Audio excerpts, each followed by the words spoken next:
1500 కోట్ల హవాలా రాకెట్ నడిపిన వడ్డీ మహేష్ డీల్ చేస్తున్న కంపెనీలు లావాదేవీలపై టీవీ9 ఇన్వెస్టిగేషన్లో కళ్ళు తిరిగే నిజాలు బయటపడుతున్నాయి. సింగపూర్లో వడ్డీ మహేష్ అండ్ కో చేసింది మాత్రం టికెట్ సేల్స్ బిజినెస్, రికార్డుల్లో ఉన్న సాఫ్ట్వేర్ బిజినెస్ అని చూపుతున్నారు. వడ్డీ మహేష్ హవాలా దందాలో ఎన్ని లొసుగులున్నాయో అని చెప్పడానికి ఇదొక తిరుగులేని ఉదాహరణ.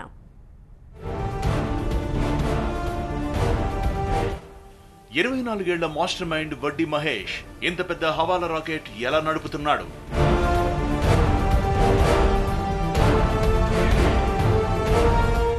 $1500 కోట్ల దొంగ బిజినెస్ ఎలా చేస్తున్నాడు?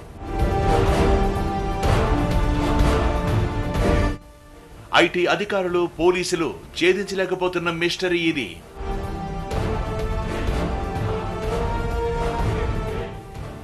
వడ్డీ మహేష్ సింగపూర్ లింక్స్ ను ట్రేస్ చేయడానికి టీవీ9 రంగంలోకి దిగింది. టీవీ9 బృందం సింగపూర్ కు వెళ్లింది. వడ్డీ మహేష్ హవాలా లావాదేవీలు జరిపిన కంపెనీల వివరాలను ఇన్కమ్ ట్యాక్స్ డిపార్ట్మెంట్ బయటపెట్టింది. సింగపూర్ ఎస్ఆర్వి ట్రేడింగ్ ఇంటర్నేషనల్ అనే కంపెనీకి హవాలా రూట్ లో డబ్బులు పంపించే బిజినెస్ చేస్తున్నాడు. ఐటీ సోదాల్లో బయటపడిన ఆ కంపెనీ అడ్రస్ ప్రకారం సింగపూర్ కు వెళ్లింది టీవీ9. అధికారులు వెల్లడించిన వివరాల ప్రకారం సెరంగూన్ రోడ్ ఇదే. సెరంగూన్ ప్లాజాలోనే ఎస్ఆర్వి ట్రేడింగ్ ఇంటర్నేషనల్ ఉండాలి. కానీ అసలు సెరంగూన్ ప్లాజానే కూల్చేస్తున్నారు. ఇక్కడ వడ్డీ మహేష్ చెప్పుకున్న ఎస్ఆర్వి ఇంటర్నేషనల్ ఇక్కడ లేదు. 3 నెలల నుంచి ఇక్కడ అలాంటి ఆఫీస్ లేదు. సెరంగూన్ ప్లాజాలో ఇప్పుడు మట్టి దెబ్బలు తప్ప ఏమీ లేవు. 3 నెలల కిందటే టపా కట్టేసిన ఎస్ఆర్వి కంపెనీ సెరంగూన్ ప్లాజాకు వెళ్లి ఈ విషయాన్ని టీవీ9 వాకప్ చేసింది.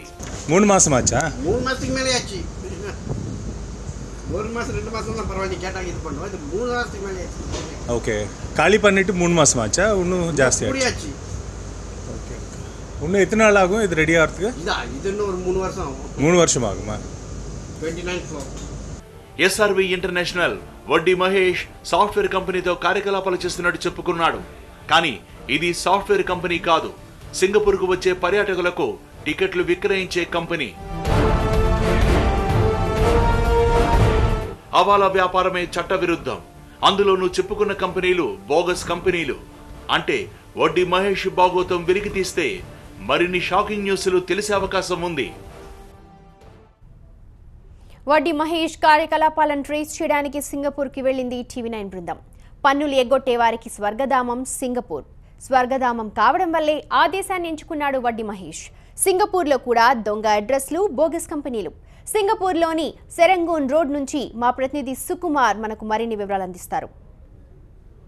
ప్లాజా ఈ మధ్య కాలంలో మనం 2-3 రోజుల నుంచి కంటిన్యూస్ గా చూస్తే సిబిఐ దాడుల తర్వాత మహేష్ చేసిన అక్రమాల మీద, చేసిన హవాలా ట్రాన్సాక్షన్స్ మీద ఎక్కువగా వినిపిస్తున్న కంపెనీల పేర్లలో మనకి ఎస్వి ఇంటర్నేషనల్, పీటీఈ లిమిటెడ్ అనే కంపెనీ ఒకటి సింగపూర్ బేస్డ్ కంపెనీ ఉంది. అది సెరంగోన్ ప్లాజా అనే ప్లేస్లో మన వెనకాల ఏదైతే కన్స్ట్రక్షన్ నడుస్తుందో ఆ కాంప్లెక్స్లో ఇంతకుముందు ఉండేది. ఆ కంపెనీ గురించి వివరాలు మనం సేకరించడానికి ప్రయత్నం చేస్తే ముఖ్యంగా ఇది ఒక టూరిస్టులకి టికెట్లు అమ్మే కంపెనీ. ఇక్కడ లోకల్గా వచ్చిన టూరిస్టులకి టికెట్స్ కానివ్వండి, వాళ్ళని తిప్పడానికి కావాల్సిన ట్రావెల్స్ లాంటి వాటిని రన్ చేసే కంపెనీ కింద మనకి ఇక్కడ వాళ్ళు చెప్తున్నారు. కాకపోతే అందుకు భిన్నంగా హవాలా జరిగిన విధానాన్ని బట్టి కనుక చూస్తే ఇది ఒక సాఫ్ట్వేర్ ఎక్స్పోర్ట్ కంపెనీ అని చెప్పి దాని గురించి చెప్పడం జరిగింది. కానీ ఈ ఏరియాలో, ఎస్పెషలీ మనం ఇప్పుడున్న లిటిల్ ఇండియా అనే ఏరియాలో ఎక్కువగా ఇండియన్స్ నివసిస్తూ ఉంటారు.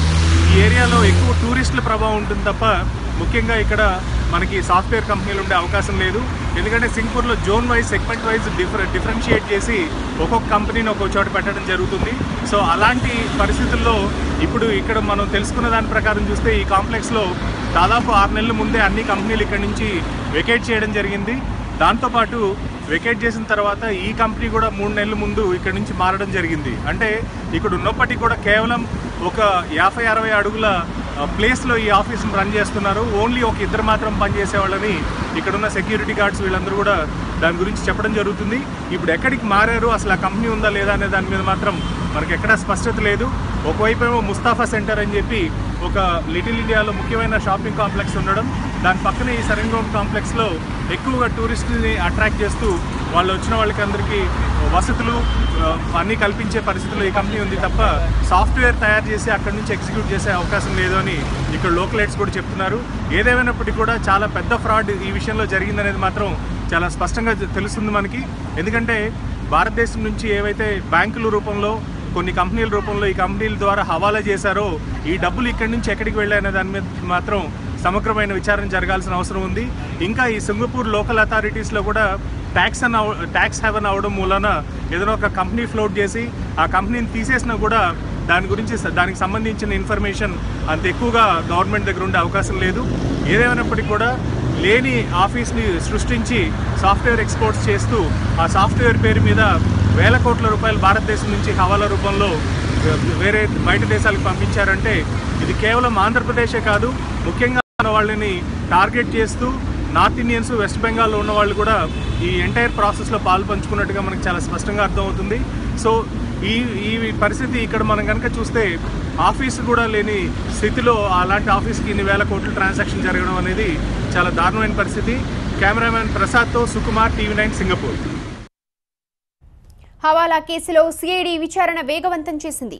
ఈ కేసులో A1 వడ్డీ మహేష్ ను సిఐడి తమ కస్టడీలో కోరనుంది. మరోవైపు సింగపూర్లో TV9 బృందం కూడా వడ్డీ మహేష్ హవాలా బిజినెస్ ను ట్రేస్ చేస్తోంది. వడ్డీ మహేష్ చెప్పిన వివరాలు బోగస్ అని TV9 ఇన్వెస్టిగేషన్లో తేలింది. సింగపూర్లో డొల్ల కంపెనీలు నెలకొల్పింది ఎవరు? అడ్డదారులు అడ్డగోలుగా బిజినెస్లు అండదండలకు అందిస్తున్న వారెవరు? హవాలా రాకెట్ వెనుక ఉన్నది ఎవరు? రేపు సింగపూర్ నుంచి TV9 మరిన్ని సంచలనమైన అంశాలు బయటపెట్టబోతోంది.